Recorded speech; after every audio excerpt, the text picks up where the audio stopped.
Dahil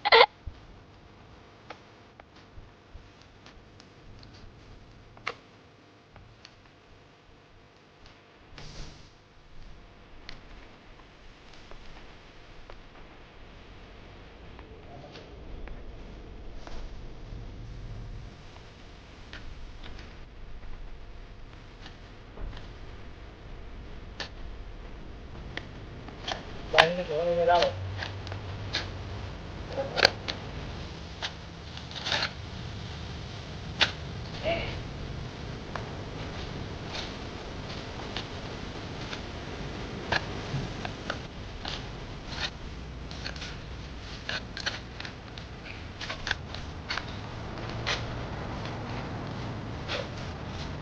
Mama, ito lang palinis magmanda.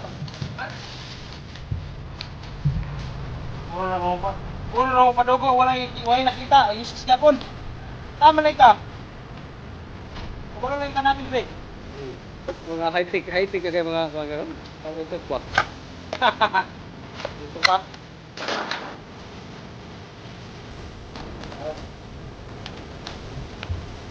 Nay matang buhay na ta. Karo kaya. Ano to yor? Ubod. Matultulan ka po ni mo ba? Mas natampunan na ba? Cuman ang gano'n ni. Ako explanation ani karon. Kita ni ni karon. Diukol. Kaya this.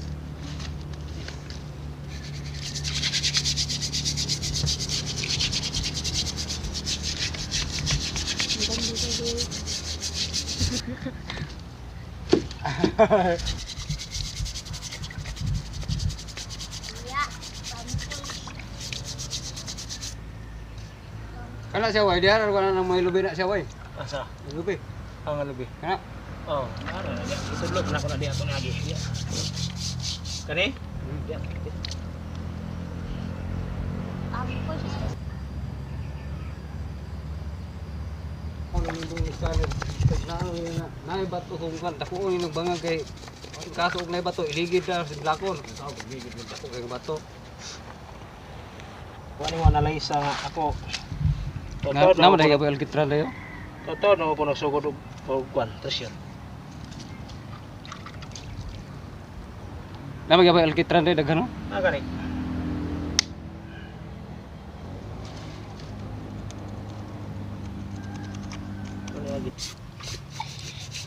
Kani may grabe kung klaro kay nga mapa sa in. Ini pinaka sayon kay ulit kayo.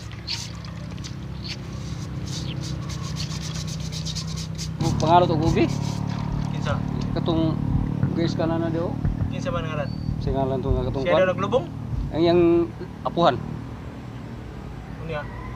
Tiiskan kay niya dire katong kwan. Ama na dapit kano gilubong kay mga po na kingon.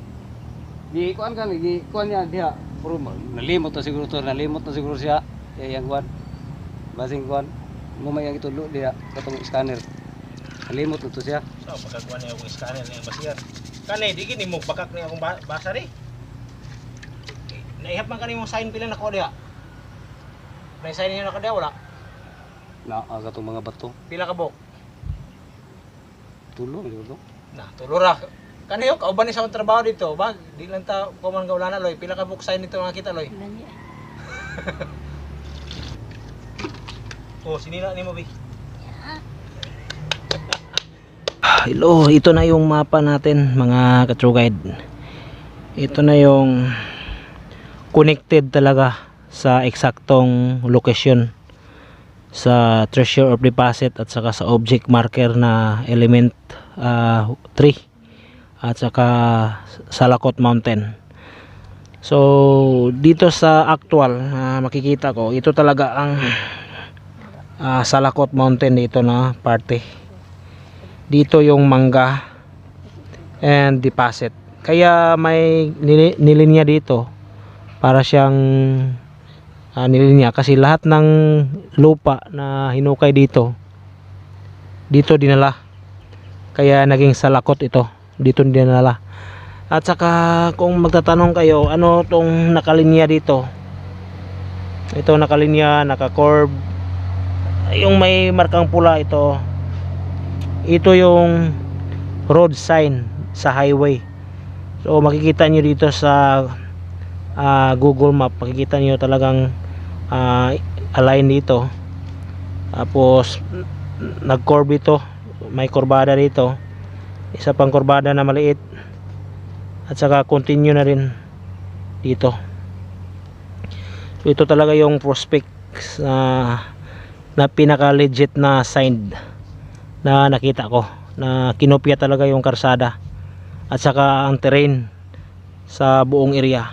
So ngayon ko lang napalinisan ng eksakto. Talagang positive sign talaga, at saka positive talaga sa actual area.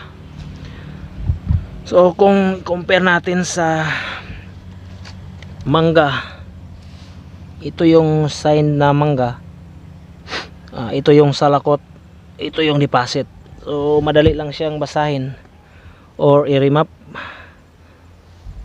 Kuwaira ko kwanloy bato nga puti kanira. So napakadali lang.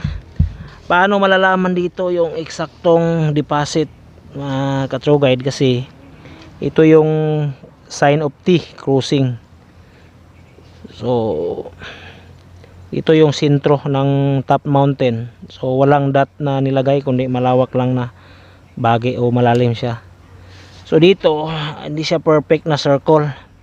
So mayroon ding nilagay maliit na parang block o alkitran, pero hindi perfect yung sa loob na may segundang dot, hindi perfect. So circle lang siya, o di gaanong perfect. At saka dito pag object is circle, kaya sinasabi kong mangga sa actual area. So signage, so ito yung prospect ko nga deposit in actual area sa ginuwit sa mapa, kasi nag form of diamond. So nag form of diamond, so may mga alkitran sa loob. So kung titignan mo yung alkitran, nagporma siyang number 8. So ibig sabihin number 8, kung sa coding mo siya i-matter o ibase, wealth under o wealth or kayamanan ang nilagay dito. So kaya nagpormang number 8. So dito hindi siya form of number 8, wala talaga. So signage lang. Dito na bahagi legit din siya, parang kung pwede is nature lang siya sa area. Nature lang siya na sinisilan, pero connected na rin kasi maraming mga bato sa gilid ng deposit na to. Halos ang distansya sa mga bato rito is 16 meters ang distance to deposit. So ito na bahagi, ito yung kalsada. So ulitin ko sa inyo, ito yung kalsada para sigurado maliwanagan kayo mga ka-true guide, para bato talaga, mapstone, comparing actual area. Ito yung kalsada sa highway. Tapos ito nang sa baba na bahagi ng kalsada ng kurbada, may maliit pang isang kurbada, at saka dito. So saan ito makikita? Ito yung nadidinig niyo sa likuran ko. Diyan yung highway na tuwid, tapos kurbada, may kurbada din dito na maliit, at saka diyan na. So ito na siya, ito na yung eksaktong lokasyon. So para makita natin yung deposit na signage of number 8, so bibilugan ko siya. Ito yung bahagi ng circle, ito yung plane, ito yung bibilugan ko, tapos connected dito. Yan, may terrain. Yan. So ito yung Salakot Mountain. So makikita nyo dyan, dun sa pinalinisan ko, dyan yung Salakot Mountain. At saka dito na din ang mangga. So kaya connected dito yung mangga to Salakot Mountain, kasi kung lahat ng mga trabaho nila dito sila namamahinga sa mangga. Dito sila namamahinga. Ito yung mangga. So 3 meters lang ang distansya galing dito sa mapa to mangga. So 3 meters lang. So kung i-align mo dito ka sa gitna, dito ka sa gitna talaga sa mapa at saka sa actual, dyan banda ang gitna. And ito yung point sa east na mangga, and point sa west yung salakot. Tapos kung dito ka din sa mangga, so i-align natin to, linihan natin. Dito ka din sa gitna, tatayo. So mangga to deposit na prospect natin dyan sa may lubi, malapit lang dyan. So dito ka tatayo sa actual dito. So nagpo-point ang mangga to north at saka south ang treasure deposit. Kung dito ka din magbabase sa mga bato na to na halos 16 meters ang layo, andito ka sa west, ibig sabihin kung dito mo siya i-matter, dito ka sa gitna, ibig sabihin andito yung west ang mga bato, marami, at saka east ang deposit sa dito na bahagi. Kung ibase mo rin dito sa kalsada, dito ka tatayo, talagang andon sa north ang treasure deposit kasi south ang tinayuan mo. So dito sa north. So ganun lang siya mga ka-true guide. So ito yung measure ko na siya, ihambing ko na siya sa compass. So ganito ito yung nilinya ko. Dito ka tatayo sa pinaka top ng mountain, target mo ng compass dito. At saka dito ka sa pinakagitna ng mangga, target mo rin siya. So pag mag counter of X na siya or cross, ibig sabihin is dito sa gitna ang treasure deposit. So madali lang siyang hanapin. So pwede niyo siyang makopya kung mayroon kayong makitang mapa dyan. So madali lang siyang gayahin. Kagaya nito, pinapakita ang kalsada. So kahit sino na hindi maniniwala is ngayon nakita nila yung kalsada na sinabi ko, so maniniwala na sila. So, ito yung forming ng kalsada. Yan.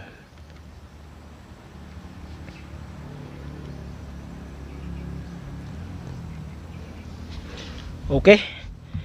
Then dito na bahagi mayroon siyang linya na pino. Ibig sabihin mayroon silang passage dito, pwedeng dito dumaan. Mayroong camp dito na parte, camp na part dito.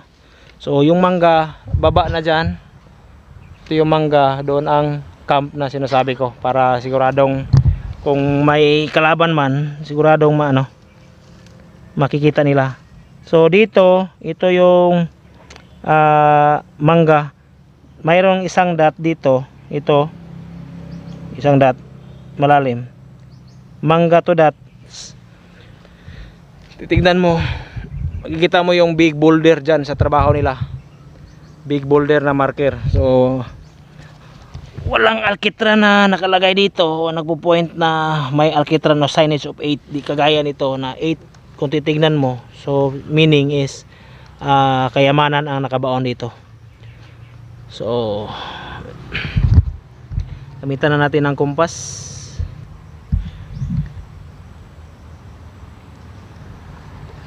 So linihan lang natin dito sa sentro, dito linihan natin dito sa pinaka sentro ng mangga, dito, ito yung linya. So may kanal, yan. Tapos yan